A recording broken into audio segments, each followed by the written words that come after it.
તમારી કારમાં સફેદ એલઈડી લાઇટ હશે ને તો તમારી લાગી જવાની છે, કારણ કે સરકારે સ્પેશિયલ આદેશ આપ્યો છે, કડક ચેકિંગ ચાલુ થઈ ગયું છે.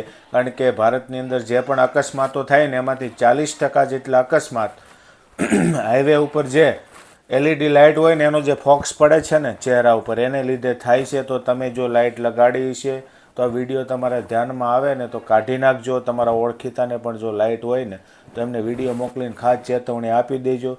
તમારા લાઇસન્સ સુધી કેટલો દંડ થાય એ નક્કી નથી. સ્પેશિયલ ડ્રાઈવનો હાઈકોર્ટે આદેશ આપી દીધો છે. અને જેમણે ફિટ કરી દીધી છે ને લાઇટ એ ડીલર ઉપર પણ કાર્યવાહી થશે. જેમણે લગાડી છે એ પણ, અને જેણે લગાડી દીધી છે એની ઉપર પણ કાર્યવાહી થશે. તો ખાસ તમારી જો એલઈડી લાઇટ હોય જેનાથી સામેવાળાની આંખો અંજાઈ જાય છે તો ફટાફટ દૂર કરી દેજો એવી વિનંતી છે. અને આ વિડીયો જે આ રીતની લાઇટ લગાડી હોય ને એ લોકોને પણ શેર કરી દેજો.